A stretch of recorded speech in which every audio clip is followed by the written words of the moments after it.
जय आतम, जय आनंद, जय देवेंद्र, जय शिव। उपाध्याय भगवान पूज्य गुरुदेव श्री जितेंद्र गुरुवे नमः। ऑनलाइन एजुकेशन के प्रणेता संघ सेतु उपाध्याय प्रवर पूज्य गुरुदेव श्री रविंद्र मुनि जी महाराज साहब के चरणों में वंदन नमः। आगम वासना की कक्षा में विराजमान समस्त गुरु भगवंतों को वंदन नमः एवं सुज्ञ श्रावक श्राविकाओं का हार्दिक अभिनंदन। हम सबका परम सौभाग्य है कि हमें घर बैठे ही अत्यंत सहज और सरल रूप में आगम ज्ञाता आगम पुरुष हिमाचल केसरी उपाध्याय भगवान पूज्य गुरुदेव श्री जितेंद्र मुनि जी महाराज साहब जी के मुखारविंद से आगम वाणी श्रवण करने का लाभ प्राप्त हो रहा है। पूज्य गुरुदेव श्री जी आगम के गहन रहस्यों को एक एक शब्द शब्दार्थ और भावार्थ के साथ विस्तार पूर्वक हमें समझा रहे हैं और हम सब अत्यंत विनय पूर्वक इस अमृत वाणी में अवगाहन कर रहे हैं। गुरुदेव श्री जी के परम पावन चरण कमलों में हम सबकी भाव वंदना के साथ साथ आज की वंदना का लाभ ले रहे हैं उप प्रवर्तनी साध्वी श्री सुमित्रा जी महाराज साहब।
आप सबके सुख साता है। आगम स्वाध्याय के साथ साथ उद्धान तप की श्रृंखला में आज के तपस्वियों के नाम इस प्रकार हैं। डॉक्टर श्री प्रतिभा जी महाराज साहब की शिष्याएं साध्वी श्री श्रद्धा जी महाराज साहब, साध्वी श्री ऋषिता जी महाराज साहब, साध्वी श्री अनुज्ञा जी महाराज साहब, साध्वी श्री प्रणति जी महाराज साहब। इन चारों साध्वियों के आज उपासक हैं। उत्तर भारतीय प्रवर्तनी शमनी सूर्या डॉक्टर श्री सरिता जी महाराज साहब की सुशिष्या घोर तपस्विनी डॉक्टर श्री शुभा जी महाराज साहब, साधना के शिखर पूज्य श्री पुष्कर मुनि जी महाराज साहब की सुशिष्या श्री प्रिय दर्शना जी महाराज साहब की शिष्याएं डॉक्टर श्री विचक्षणा श्री जी महाराज साहब, साध्वी श्री मोक्षता जी महाराज साहब, तप चक्रेश्वरी गुरुवर्या श्री विभा जी महाराज साहब की सुशिष्या साध्वी डॉक्टर श्री आभा जी महाराज साहब। इन सभी तपस्वियों के आज उपासक हैं। अब हम उपाध्याय भगवान पूज्य गुरुदेव श्री जी से सविनय निवेदन करते हैं कि कृपया आप पधार कर हमें आगम वाणी से लाभान्वित करें। मथे नमन।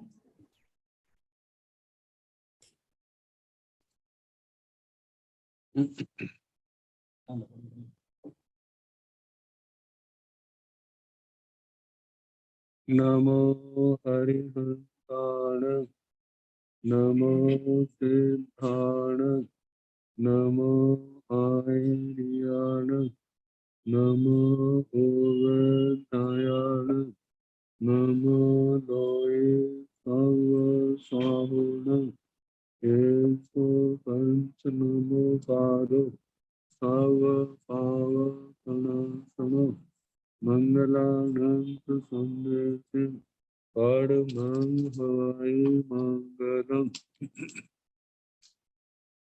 जिन शासन जिन वाणी सदा जयवंत हो, श्रमण संग सदा अविचल मंगल हो।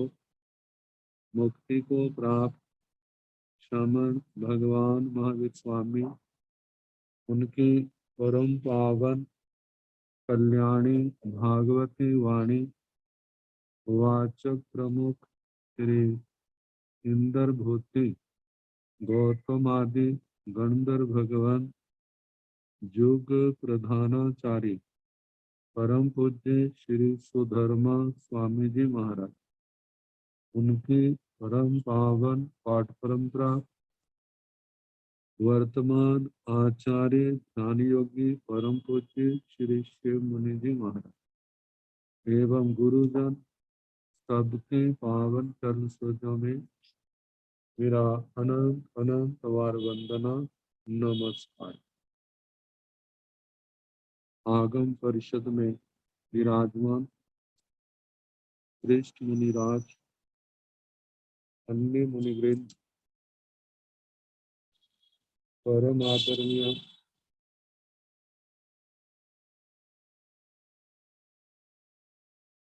भगवती स्वरूपा महासाध्विया जी, श्री कल्प सूत्र की वाचना प्रारंभ है। भगवान महावीर स्वामी जी का साधना काल, कितनी घोर तपस्या, कितना उग्र परिसहों को सहना, उपसर्गों को सहना, अनंत अनंत बल के बिना संभव नहीं। तो कल बता रहे थे 10वें वर्षावास के बाद जो श्रावस्ती नगरी में पूर्ण हुआ था, नाना प्रकार की तपस्याएं की, और उसके बाद वर्षावास के बाद भी अनेक प्रकार की तपस्याएं, भद्र महाभद्र सर्वतोभद्र आदि प्रतिमाएं, जिनकी साधना 16 दिन में पूर्ण हुई थी। तो एक समय भगवान अपने ध्यान में स्थित थे, तो धर्मेंद्र महाराज जब उन्होंने अपने अवधि ज्ञान से ही अपने स्थान पर बैठे भगवान के पावन दर्शनों का लाभ लिया, उनकी अद्भुत साधना, अनंत क्षमा, सहन शक्ति, ऐसे गुणों को देख करके उन्होंने भगवान की प्रशंसा कहो, गुणगान कहो, भक्ति भावना बड़े खुले हृदय से करने लगे, बार बार वंदना करने लगे। बस उस संगम को छोड़ करके सबने अनुसरण किया। संगम के कैसे पाप कर्मों का उदय, यथार्थ पर श्रद्धा नहीं आई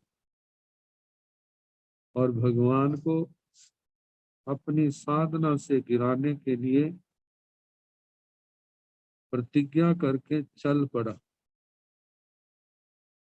कहते देखो संसार में कैसे कैसे लोग होते हैं, एक गिरते को उठाने वाले होते हैं और एक ऐसे भी होते हैं जो उठते हुओं को गिराने का प्रयास करने वाले होते हैं। लेकिन जो विशिष्ट आत्माएं होती हैं, उस गिराने के प्रयास को भी वरदान समझती है। ये लोग अपना बुरा करके भी हमारी आत्मा का कितना उपकार कर दे, जिन कर्मों को तोड़ने के लिए कितने जन्म लग जाते, इन लोगों के सहयोग से कुछ ही समय में हमारा कार्य सिद्ध हो जाए। ऐसी दृष्टि जो है, जब तक आत्मा में अत्यंत निर्मलता न आए तब तक संभव नहीं है। तो भगवान पेडाल गांव के निकट पेडाल उद्यान में ध्यान में स्थित थे और उधर से संगम देवता आया। सबसे पहले आकर के उसने फूलनी वर्षा का 20 उपसर्गों में पहला उपसर्ग धूल की वर्षा आंधी तूफान चलाए और उस धूल से आंखें क्या कान क्या ऐसे धूल बैठ गई, जिसके बाद सांस लेना भी बड़ा मुश्किल हुआ। जब से पहला उपसर्ग शांत हुआ तो दूसरा उपसर्ग कहते हैं बज्र तुंड पिपीलिका, बज्र के समान जिनके मुख है ऐसी कीड़ियां, उनकी विकुर्बणा भगवान के शरीर के ऊपर चढ़ रही और भगवान के शरीर को नोच रही। एक भी कीड़ी जो है व्यक्ति को ध्यान से चलायमान कर देती है, इतनी वेदना। लेकिन वहां पर तो अंग अंग में वे अपने मुखों से भगवान के शरीर को काट रही और अत्यंत वेदना हो रही। लेकिन भगवान समता के सागर उन सब को सहन कर रहे। कीड़ियों के संबंध में कहा रहा है कि ऐसे वो शरीर के एक देश में शरीर में प्रवेश करती है और दूसरी ओर निकलती। कैसे शरीर में वेदना, लेकिन भगवान अपने ध्यान में लीन है, सब समता से सहन कर रहे। तीसरा, जब दूसरा शांत हुआ, जैसे व्यक्ति प्रयोग करता है, एक में सफलता नहीं मिली, चलो दूसरा करता हूं, तीसरा प्रयोग, चौथा प्रयोग, ऐसे संगम भी भगवान को अपने ध्यान से भ्रष्ट करने के लिए अपनी शक्ति के नए नए प्रयोग कर रहा है। तो दूसरा उपसर्ग वज्रमुखी कीड़ियों का पिपीलिकाओं का किया। तीसरा प्रयोग वज्र तुंडा उदंशा, वज्र जैसा मुख है ऐसे डांस मच्छर आदि की विकुर्बणा की और भगवान के शरीर पर बैठ गए, भगवान के शरीर को काट रहे और जैसे खून पी रहे, महावेदना हो रही है। लेकिन भगवान भी अनंत धैर्य के धनी उन सबको समता से सहन कर रहे। कोई प्रतिकार की भावना नहीं, वो समता के सागर, मुझे अपने कर्म काटने हैं, ये मेरा सहयोगी बन के आया है, मेरा बोझ उतार रहा है। कितनी उदार दृष्टि, कितना धैर्य, कितनी समता। तो जब तीसरा उपसर्ग भी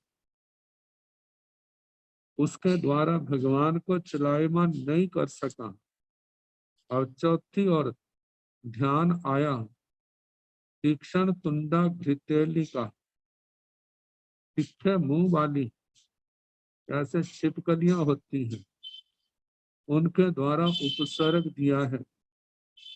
लेकिन भगवान उसको भी समता से सहन कर रहे।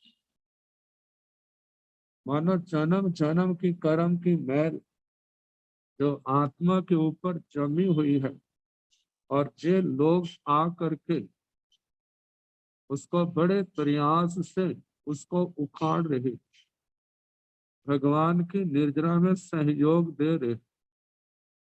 क्रिया तो ऐसी ही है सहयोग की, लेकिन दृष्टिकोण गलत होने के कारण वे अपने कर्म बांध रहे हैं और भगवान समता से कर्म काट रहे।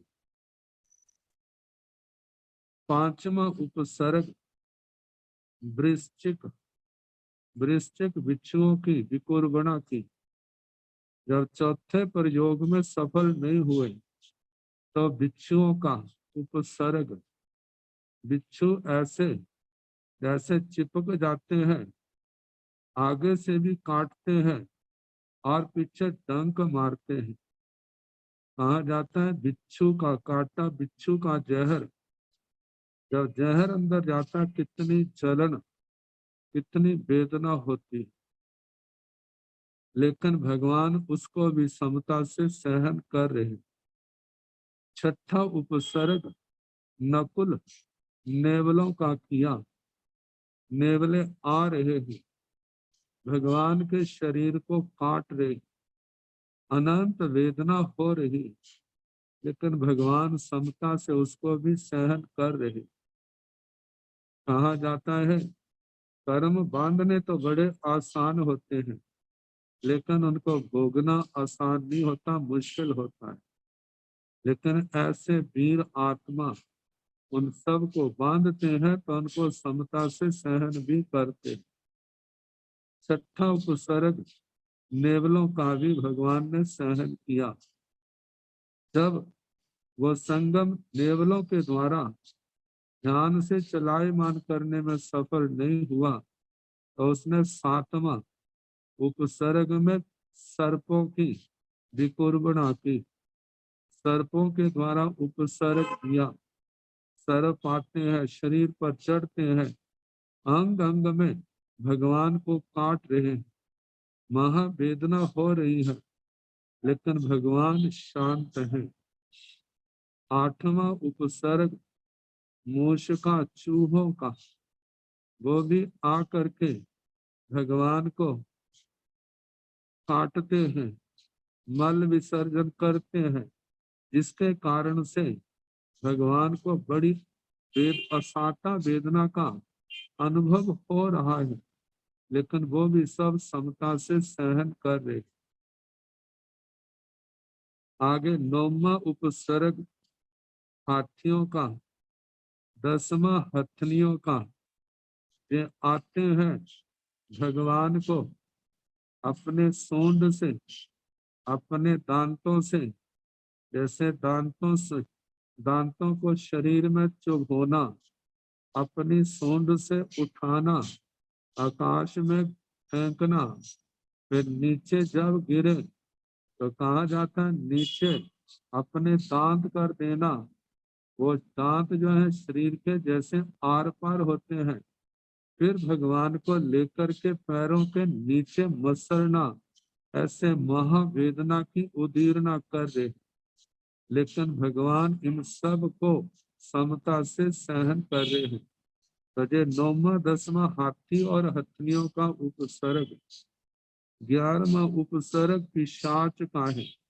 पिशाच जो है बहुत जोर से अट्टहास करता है, जिसकी ध्वनि को सुन करके बड़े बड़े लोग, उनका दिल भी दहल जाता है, लेकिन भगवान अपनी समता के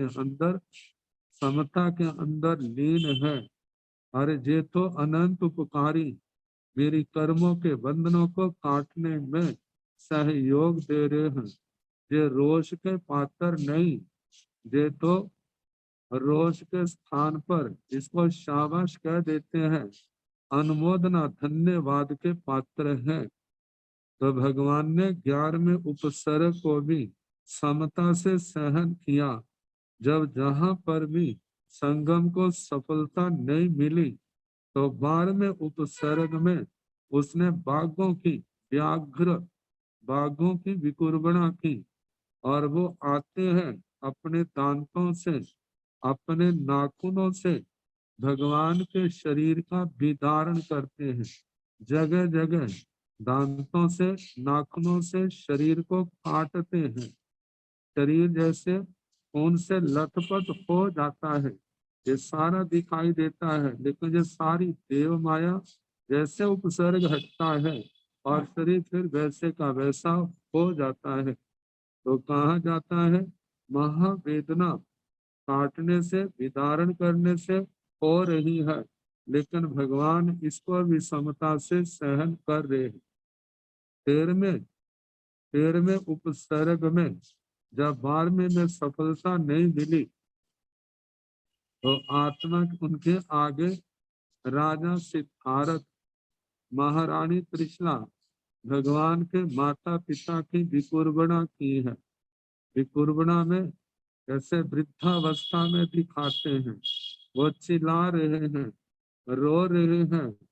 ऐसा करुण वातावरण पैदा किया कि बड़े बड़े व्यक्तियों का भी हृदय जो है पिसीज जाए, पिघल जाए, और कह रहे हैं कि हमें नंदीवर्धन ने घर से निकाल दिया है, अब हम कहाँ जाएं? हम इतने बड़े होकर के भी क्या है, अनाथों की तरह जी रहे हैं। बेटा आप तो हमारे को संभालो। भगवान सब जानते हैं, जो सारी की सारी क्या है, देव माया है। उसको भी बड़ी समता से सहन किया, अपनी आत्मा के ध्यान में अपने आप को लीन रखा। कहते हैं पीत राग था, जहाँ किसी से राग है ना किसी से द्वेष है।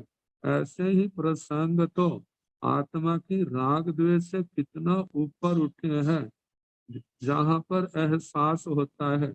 जहाँ पहले प्रसंग जो द्वेष का, घृणा का कारण है, तो जहाँ पर राग जो है वो आत्मा को प्रभावित करता है, लेकिन भगवान जहाँ पर भी समता में रहे। तो इस प्रकार 13वां उपसर्ग भी समता से सहन किया।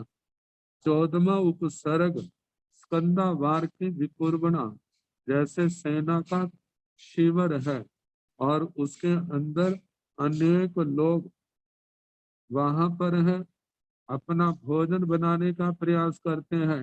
एक को कोई जगह नहीं मिली जहां पर भगवान खड़े थे। भगवान के पैरों को ही अंगीठी का रूप बनाया और उसके अंदर आग जलाई, उस पर बर्तन रखा और अपना भोजन आदि तैयार करने लगा। लेकिन भगवान ने जरा भी चलायमान नहीं हुए, शरीर को हिलाया नहीं, और उस उपसर्ग को, अग्नि के उपसर्ग को बड़ी समता से सहन किया। 15वां उपसर्ग चंडाल। चंडाल जिनके हाथों में पिंजरे हैं, पिंजरों में पक्षी हैं, और पक्षियों की चोंचे जो है, मुख है, बज्जर के समान तिखी है। आकर के भगवान के शरीर के साथ, कोई कंधों के ऊपर, कोई हाथों के साथ, कोई कानों के साथ उन पिंजरों को लटका दिया। अब वो पक्षी जो है अपने तिक्की तिक्की चोंचों से, मुखों से भगवान के शरीर को काट रहे हैं, जिससे महावेदना हो रही है, लेकिन भगवान उन सब को समता से सहन कर रहे हैं। 16वें उपसर्ग में ऐसा रूखा, तीखा, तीखी हवा, तूफान, आंधी चलाई है।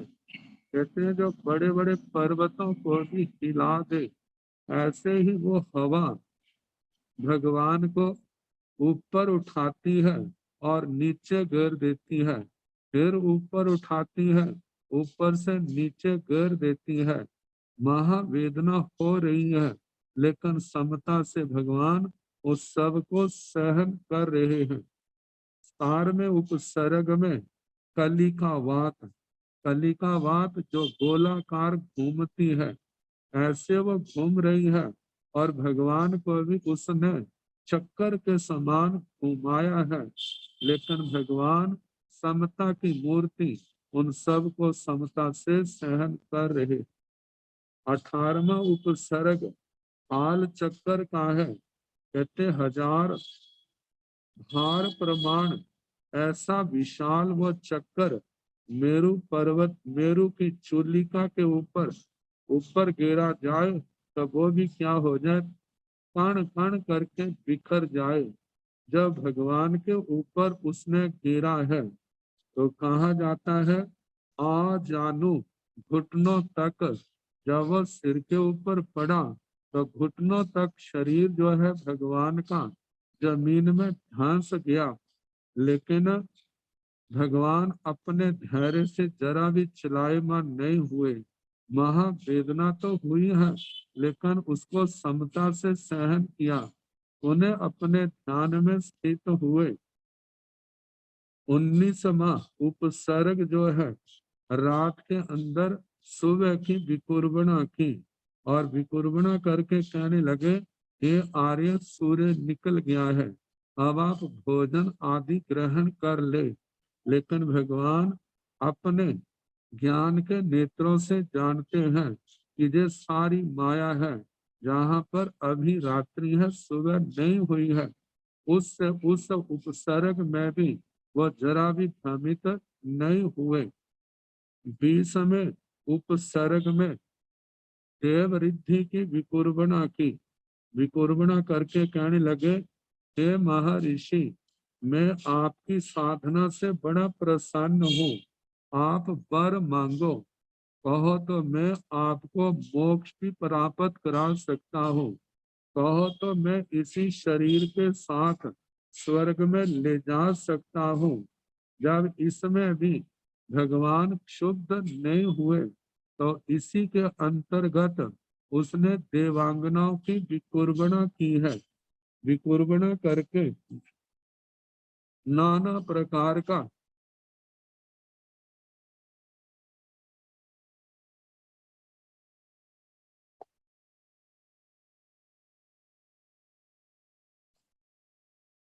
मोह जाल वहां पर प्रकट किया, लेकिन भगवान जानते हैं ये सब माया है, विकुर्बणा है। कहते हैं ये जो माया है ये आत्मा को संतुष्ट नहीं कर सकती, ये आत्मा को तृप्त नहीं कर सकती।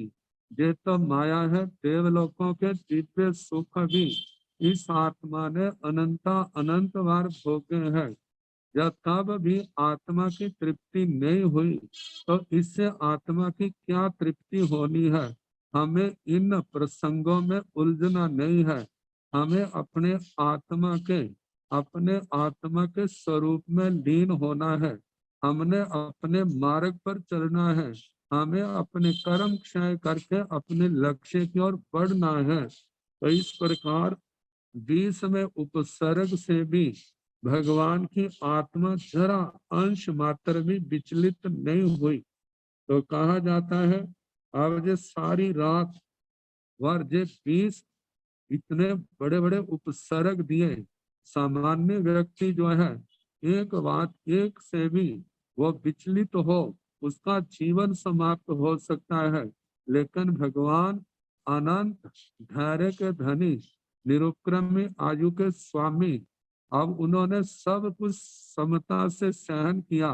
इतना कुछ सहन करने के बाद भी किसी के प्रति कोई शिकायत नहीं है, लेकिन अपना जे संतोष है, मेरा कर्मों का कितना बोझ उतरा है। इस कर्मों की निर्जना के लिए ही तो मैं समय समय पर अनार्य देश में विचरने गया और वहां पर कर्मों की महानिर्जना करने का वो सौभाग्य मिला। आज तो सहज ही ये जीव जो है मेरा परम उपकारी बन के आया है और मेरे कर्मों को काटने में, उनकी महानिर्जना में सहयोगी बन रहा है। तो इस प्रकार एक एक करके एक दिन बीता, दूसरा दिन, तीसरा दिन, चौथा दिन, कहा जाता है 6 मास तक उस संगम देवता के जो उपसर्ग चलते रहे और भगवान जरा भी विक्षुब्ध हुए बिना उन सब को समता से सहन कर रहे हैं। भगवान जब विचरण करते करते अनेक स्थानों पर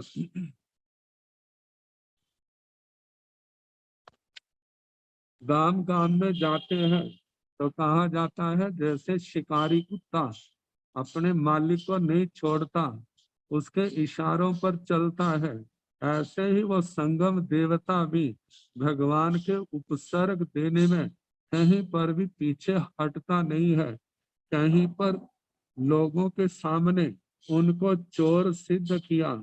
ऐसे प्रसंग आए भगवान तो कहते हैं एक बार तोसली गांव के बाहर ध्यान में स्थित थे और इसने अपनी देव माया के द्वारा एक श्रमण का भेष बनाया और घरों में सेंध लगाने लगा। जब लोगों ने पकड़ लिया तो कहने लगा, मेरे को क्यों पकड़ते हो, मेरे गुरु को पकड़ो जिन्होंने मेरे को भेजा है। और फलाने स्थान पर वे क्या कर रहे हैं, वहां पर ऐसे खड़े हैं। जब लोग वहां पर आए और उनको खड़े देखा और उनको पकड़ा है, पकड़ कर रस्सियों से जकड़ लिया, बांध दिया और गांव में ले जाने लगे। तो कहा जाता है व्यक्ति के पुण्य आत्मा की रक्षा करते हैं। भगवान तो इन सब परिस्थितियों से ऊपर उठे हैं। लेकिन एक इंद्रजालिक जिसका नाम महाभूतिल था, उसने भगवान को पहचान लिया और उन लोगों को डांटा। कहने लगे, अरे ये तो सिद्धार्थ राजा के नंदन है, जिन्होंने संन्यास लिया है, जिन्होंने राजनीति को छोड़ दिया। क्या वो तुम्हारे घरों में चोरियां करेंगे? तुम्हें समझना चाहिए। और जिस समय जे उन लोगों ने सुना, कहते हमें तो क्या पता, मेरे को हमें ऐसे बताया गया था। जब उसको ढूंढने गए तो वो कहीं पर भी उनको नहीं मिला। लोगों को अपनी गलती का एहसास हुआ, भगवान से क्षमा याचना की, क्षमा मांगी। भगवान, अज्ञानता के कारण से जो भूल हुई है हमें क्षमा करें। भगवान तो अनंत क्षमा के सागर थे। फिर उसके आगे बताया है, एक बार भगवान मोसली गांव पधारे। वहां पर उस संगम देवता ने भगवान के ऊपर तस्कर वृत्ति, जहां पर भी चोरी का आरोप लगाया। जब भगवान को पकड़कर राज्य सभा में ले जा रहे थे तो वहां पर राजा सिद्धार्थ, उनका एक स्नेही साथी सुमागध कहते, वो वहां पर बैठे थे। उन्होंने भगवान को देखा और उनको वंदना की और लोगों को परिचय कराया। अरे जिनको लाए हैं वो तो उनके बेटे हैं और इन्होंने आत्म कल्याण के लिए ये साधु जीवन स्वीकार किया है। क्या ये ऐसे तस्कर वृत्ति करेंगे? इनको क्या आवश्यकता है? तो उनको जब ये सारा बोध कराया तो वो भी सारे लोग भगवान से क्षमा मांगते हैं और भगवान को वहां से मुक्त कराया किया। और भगवान वहां से भी विहार करके, कहा जाता है तोसली गांव के ही उद्यान में उन्हें वो ध्यान में स्थिर हुए। और जहां पर संगम ने अनेक शस्त्र अस्त्र लेकर के भगवान के चरण पास में रख दिए। और जब लोग शस्त्रों को ढूंढने के लिए आए हैं, भगवान के पास देखा तो उन्होंने ये देख करके कि ये चोर है, इन्होंने उठाया है, हमें देख करके साधु का रूप बना के ऐसे खड़े हो गए हैं। तो पकड़ करके लाए, जो अपना स्वामी था उनके पास ले गए और उन्होंने परिचय पूछा, आप कौन है? लेकिन भगवान अपने मौन रहे। जब वो कुछ भी नहीं बोले तो उन्होंने फांसी का हुक्म दे दिया। जिस समय फांसी के फंदे पर उनको लटकाया है, नीचे से पट्टा हटाया तो कहा जाता है जैसे एक बार हटाया वो ऊपर रस्सी का बंधन टूट गया, दूसरी बार किया फिर टूट गया, तीसरी बार किया फिर रस्सी का बंधन टूट गया। ऐसे 7 बार फांसी के तख्ते पर चढ़ाया, 7 बार ही वो रस्सी का बंधन टूट गया। जब ये टूट गया तो उसको एहसास हुआ, अरे ये व्यक्ति ऐसे तस्कर चोर नहीं हो सकता, अवश्य हम हमारी भूल हुई है। ये कोई महादिव्य महापुरुष है, कैसे ये आ गया हमें नहीं पता। वो बार बार क्षमा मांग करके भगवान को उन्होंने मुक्त किया। कहा जाता है ऐसे और भी अनेक बार चोरी के आरोप लगाए, लेकिन स्थान स्थान पर कभी कोई व्यक्ति सहायक के रूप में आया, कभी किसी ने आकर के भगवान का स्वरूप समझाया और उन लोगों ने उसकी क्षमा जाचना की। जब 6 महीने पूर्ण होने को आए हैं, अब संगम देवता सोचता है इनके मन में तो जरा भी विकृति का भाव नहीं आया, लेकिन मैं देख रहा हूँ ये आत्मा आगे से आगे और तेजस्वी बनती जा रही है। इनके मन में कोई रोष नहीं, कोई प्रतिकार नहीं, कैसे समता के सागर। सोचता है मैंने ही भूल की है जो इस प्रकार इंद्र महसो धर्मेंद्र महाराज के वचनों का विरोध किया। कहते मैं अपनी प्रतिज्ञा से भ्रष्ट हो गया। आकर के भगवान को वंदना करता है, क्षमा याचना करता है, भगवान मैं अपनी प्रतिज्ञा से गिर गया हूँ। आप अपनी साधना में पूर्ण रूप से सफल हुए। तो जहाँ पर अनेक प्रसंग कथाकारों ने अपने अपने ढंग से कहे हैं कि जिस समय वो जाने लगा तो संगम देवता तो उसको कोई पश्चाताप की भावना नहीं थी। ऐसा कहा जाता है कि भगवान की आंखों से उस संगम के भविष्य को देख करके करुणा के आंसू उमड़ आए। इसने मेरा तो इतना भला किया, लेकिन भावना इसकी अच्छी न होने के कारण से इतने प्रगाढ़ कर्म बांधे हैं, और उन कर्मों का परिणाम जब इस आत्मा को भोगना पड़ेगा तो इस आत्मा की कैसी दयनीय स्थिति होगी। उसका कारण मैं बना। तो कहा जाता है कि करुणा के आंसू आए, और इनको देख करके संगम देवता पुनः वापिस आया। कहने लगा भगवान अब तो मैं जा रहा हूँ, आपके ये करुणा के ये आंसू जब मेरी समझ में नहीं आए, तो भगवान ने उसका स्वरूप बतलाया कि देखो आज तक मेरे को कितनों ने उपसर्ग दिए, लेकिन जाते समय वो क्षमा याचना करके गए, लेकिन आपने तो क्षमा याचना भी नहीं की। जब कर्म उदय में आएंगे तो तब तुम्हारी क्या स्थिति होगी। मैं सोचता हूँ आपकी इस स्थिति का कारण मैं बना। तो कहा जाता है कि संगम को अपनी भूल का एहसास हुआ और उसने क्षमा याचना की, और वो वापिस अपने देवलोक की ओर जाने लगा। भगवान तो अपने साधना में देखा उपसर्ग चला गया है, 6 महीने निराहार को हो गए थे, और उधर प्रथम देवलोक में इसका तो वर्णन आता है, और कितने स्थानों पर ऐसा होगा। सो धर्मेंद्र महाराज कितने उदास हैं, कितने शोकग्रस्त हैं। देखो मेरे द्वारा की गई जो प्रशंसा, वो स्तुति थी, कैसे भगवान के लिए अनंत दुख अनंत वेदना का कारण बनी। कहते हैं कि उस देवलोक में जितने नाटक थे सब बंद, गाना बजाना बंद, सारे उत्सव बंद, सारे के सारे देवता के थे उदास चित्त। इंद्र महाराज जैसे बड़े उदासी में अपने हथेली के ऊपर अपना मुंह रखा है, अरे क्या किया जाए, मैं इसको जाके हटाता हूँ तो जय कहेगा मैं तो भगवान को गिरा सकता था, लेकिन मेरा सामना करने के उनके अंदर कहाँ शक्ति थी, लेकिन इंद्र महाराज ने मेरे को रोक दिया। अब जिस समय वो संगम देवता वापिस आया है, मुंह काला पड़ा है, तेज खत्म है, जैसे वो सभा में आया तो इंद्र महाराज ने एकदम अपनी दृष्टि को घुमा लिया, देवताओं को आदेश दिया देखो इसको हमारे से तो भय नहीं है, इसको अपने पाप कर्मों से भी भय नहीं। इस पापी ने ऐसा घोर पाप किया है, हम सबको दुखी किया है, और कितने कर्म इसने बांधे हैं, इसको इस देवलोक से निकाल दिया जाए।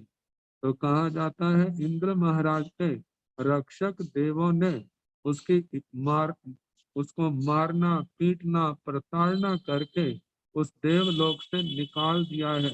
जो उसका परिवार था उसको रोक लिया, और जो उसकी पत्नियां थी उन्होंने इंद्र महाराज की आज्ञा लेकर के वो साथ में आई।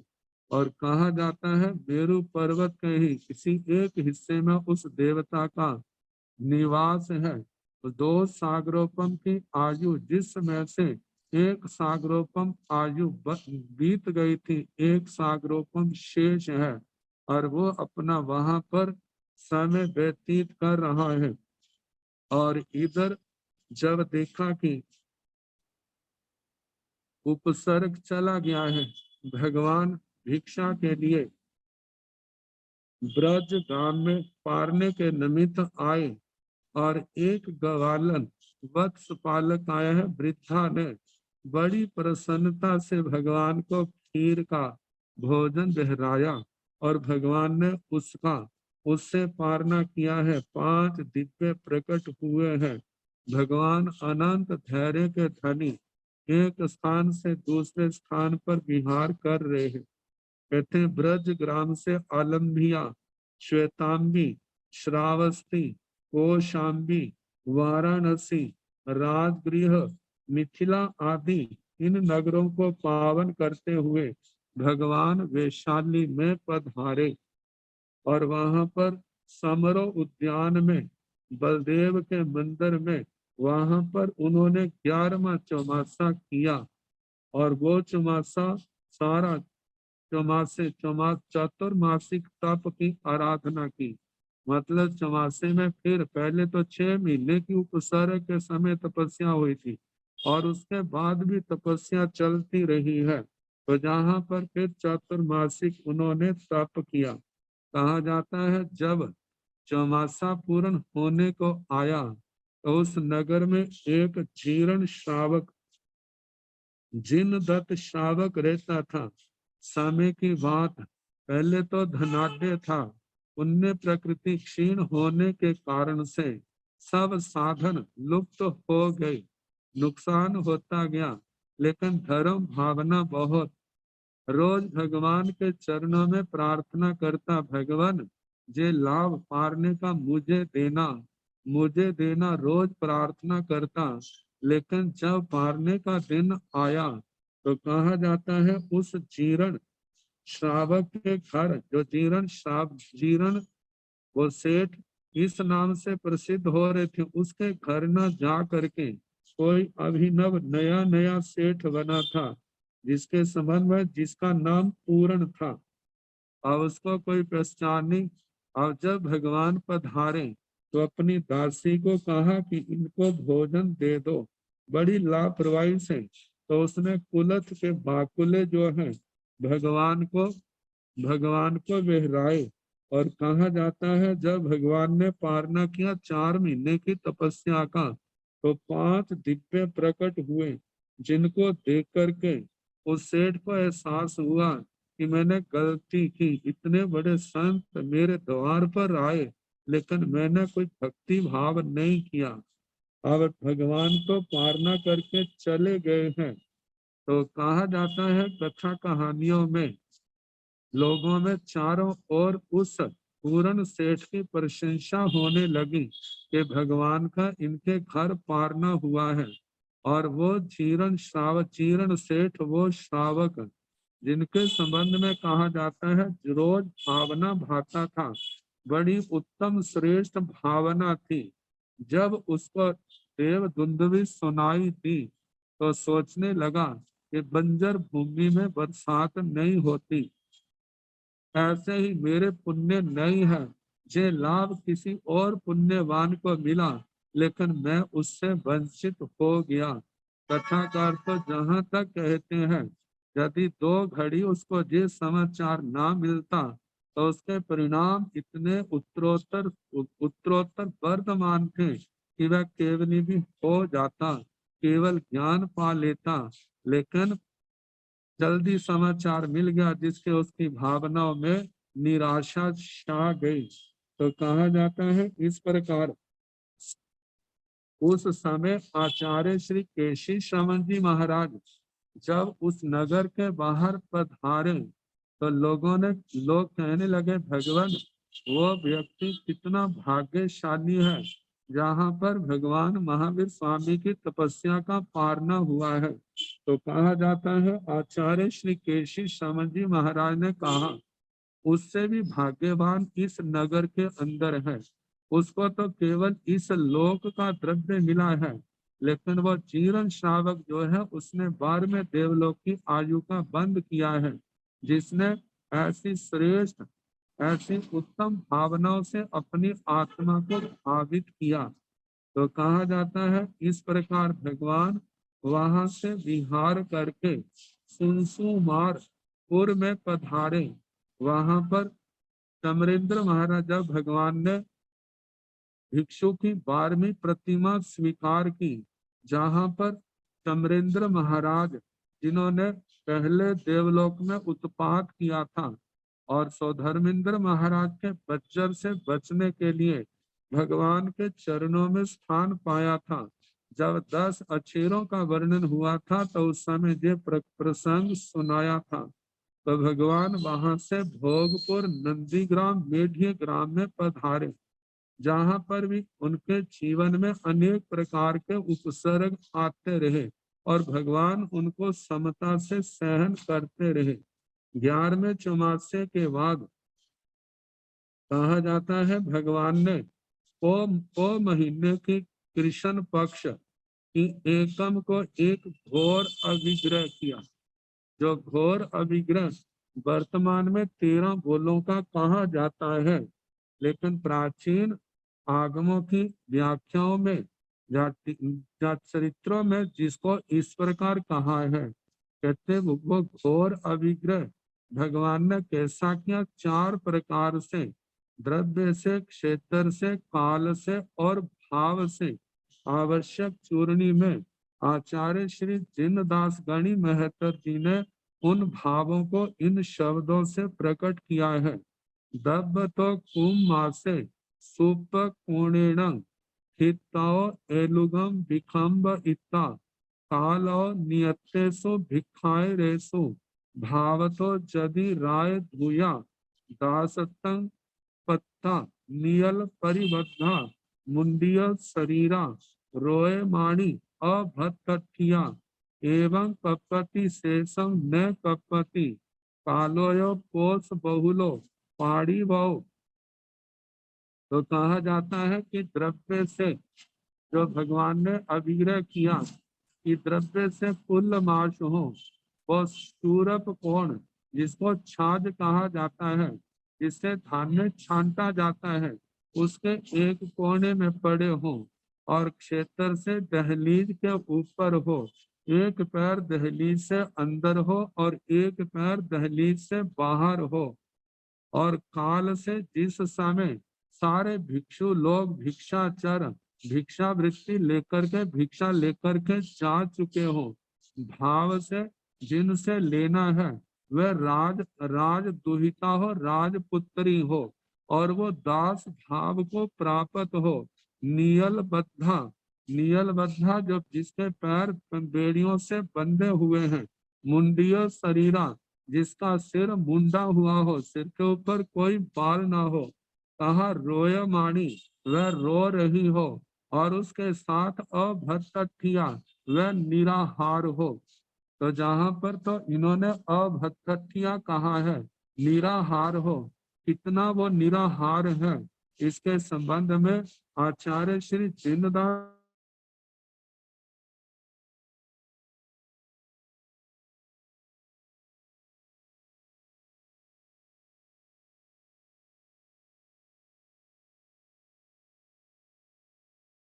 उपवास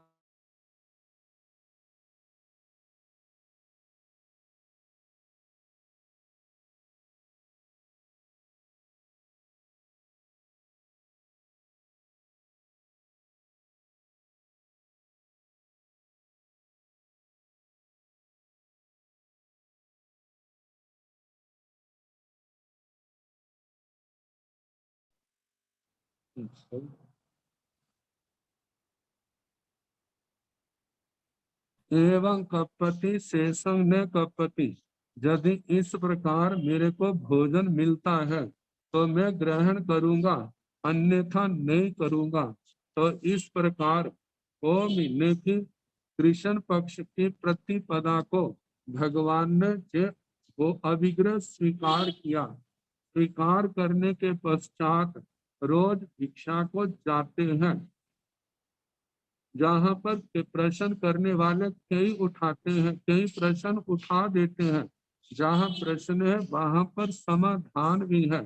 भगवान ने ऐसा किया।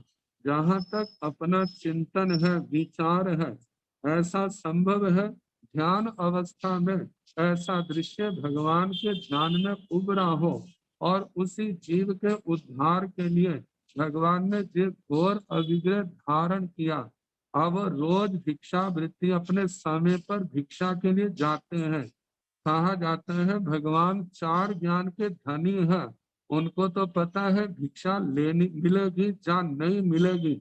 जब उनको पता है तो रोज जाने का क्या अर्थ बैठता है। तो जहाँ पर कहा जाता है भिक्षा से अनशन तप है, ऐसे भिक्षाचरी में भिक्षा के लिए जाना, बल पराक्रम का प्रयोग करना, ये भी महान निर्जरा का कारण है। तो भगवान रोज भिक्षा को जाते हैं। अनेक घरों में लेकिन कहीं पर ऐसा योग ना होने पर भगवान वापिस आ जाते हैं। ऐसे सारा वर्ष 4 महीने बीत गए हैं, और इसी बीच में वो घटना घटती है।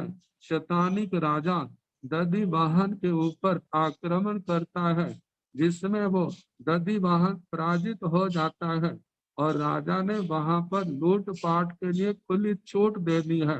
तो एक रथी ने कैसे महारानी को और साथ में राजकुमारी धारणी रानी और राजकुमारी वसुमती उनको ले उनको वहां पर लूट के हिस्से में उनको लाया है। और रास्ते में दूसरों से बात कर रहा है कि रानी को मैं तो अपनी पत्नी बनाऊंगा। जब रानी ने ये सुना, इतना शोक, अरे कहाँ मैं महारानी और कहाँ पर इस साधारण व्यक्ति की पत्नी बनूंगी, ऐसे जीवन से तो अब मरना अच्छा है। तो कहा जाता है उन्होंने अपनी जीभ खींच करके या दाढ़ों से अपनी जीभ चबा करके अपने प्राण छोड़ दिए। और उधर से वसुमती राजकुमारी ने भी मरने की जब अपनी प्रयास किया, तो उस रथी ने उनको रोका। कहने लगा मैं आपको अपनी पुत्री बनाऊंगा। अब वहां से तो वो रुक गई। आगे चल करके उसने कैसे बाजार में उसको बेचा है, जो सारा पढ़ते हैं सुनते हैं।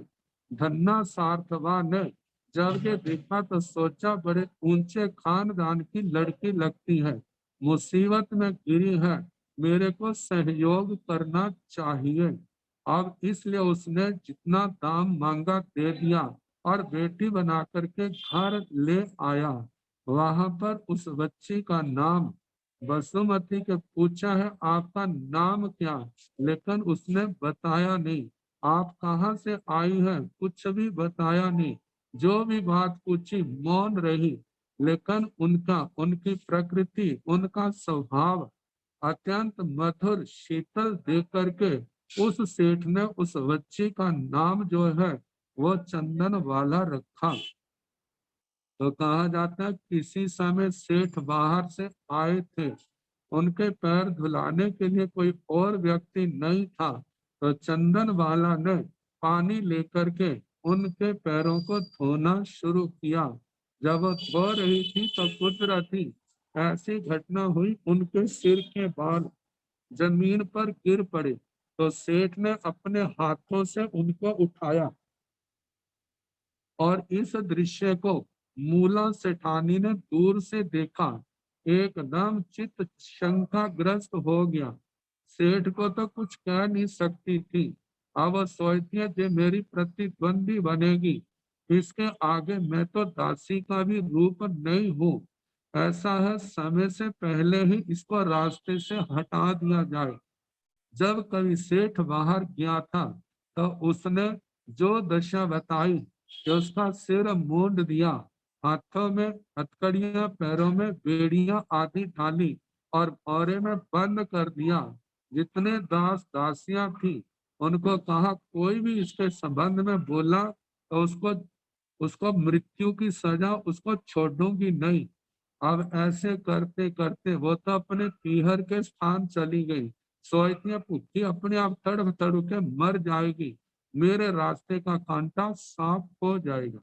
जब चौथे दिन वो सेठ वापिस आया है तो कहा जाता है उसने सारा देखा, और तो है लेकिन वो ना तो सेठानी दिखाई दे रही है, ना वो चंदन वाला दिखाई दे रही है।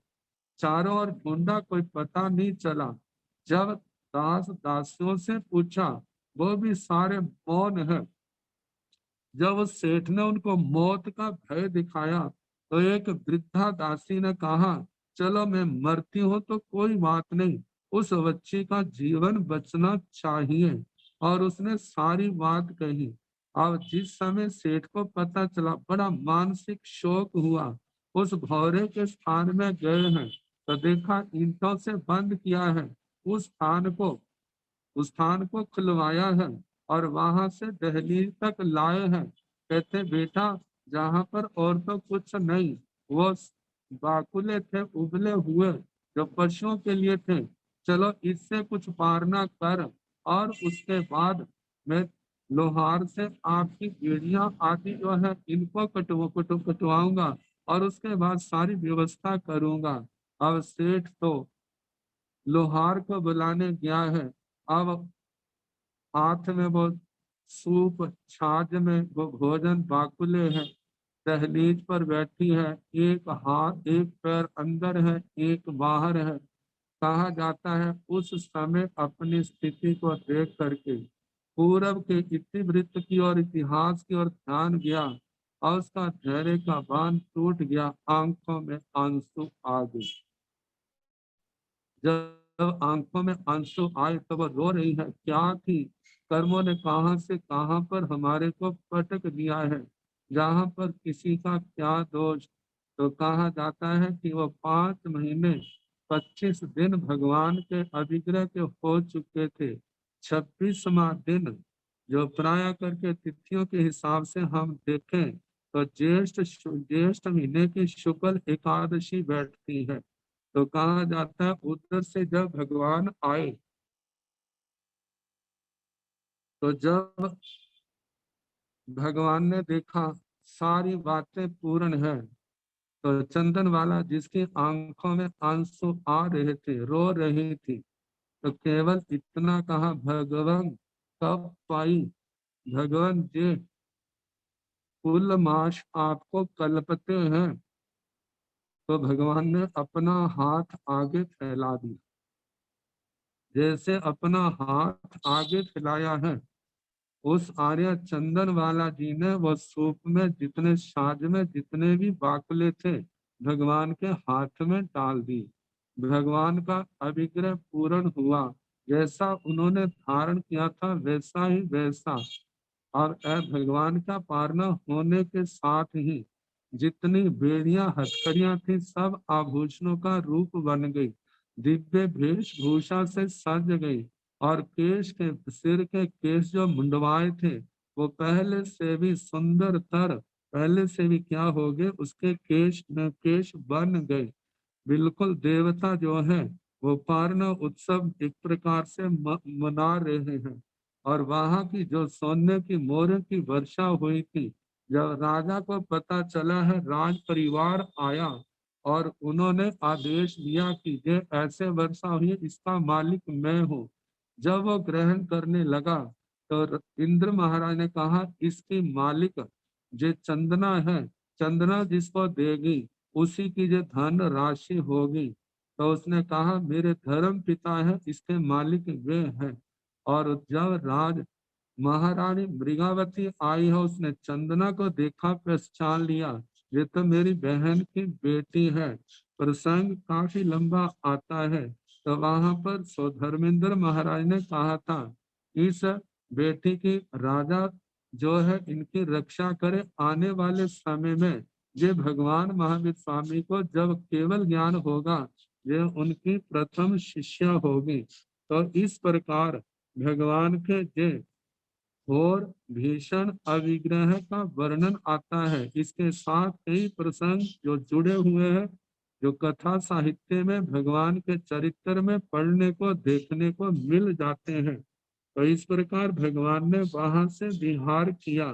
विहार करके सुमंगल, सुक्षेत्र, पालक आदि क्षेत्रों को पावन करते हुए चंपा नगरी पधारे।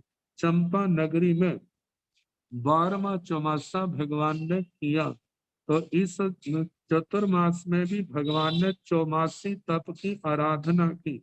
और जहां पर स्वाति दत्त ब्राह्मण की यज्ञशाला में वर्षावास कर रहे थे, तो भगवान के तप तप से पवित्र जीवन से प्रभावित हो करके दो यक्ष पूर्णभद्र और मणिभद्र भगवान की सेवा के लिए आते और भगवान को स्वातिदत्त जो ब्राह्मण था निराहार देख करके और भी विश्वास, और जब देवता उनकी सेवा में बैठते हैं उनको लगा ये कोई सामान्य महात्मा नहीं है, ये सामान्य योगी नहीं है कि देवता भी जिनकी क्या करते हैं उपासना करते हैं।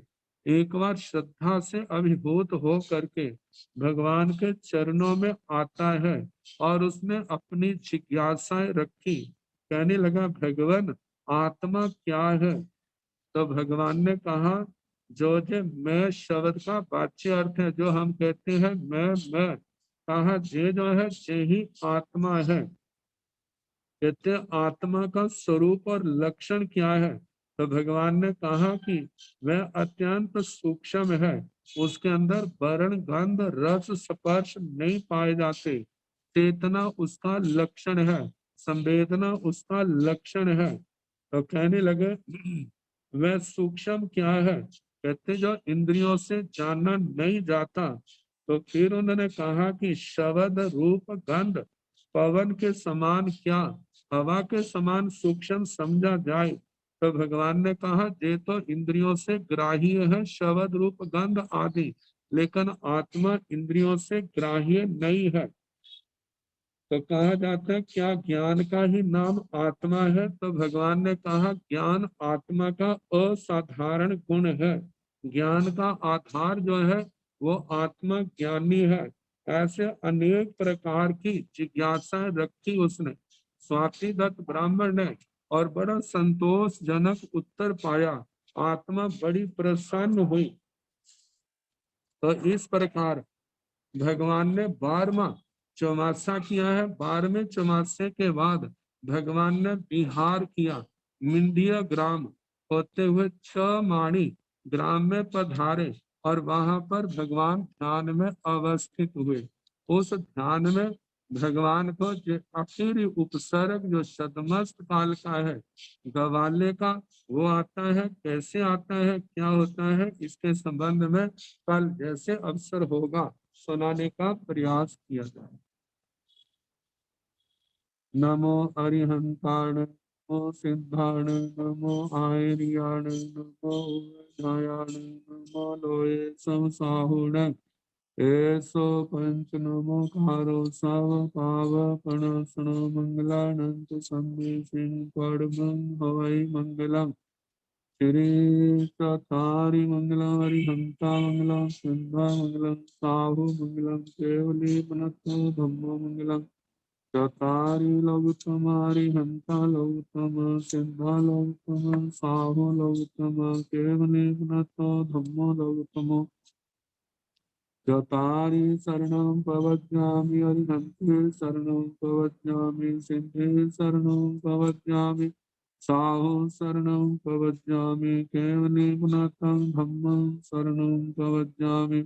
चार शरण सुख करने दुख करने मंगल करने और शरणाने कोई जो भव प्राणी आचर्य अक्षय अमर अथेन वंदा में गुरु जी वंदना सुख पाता।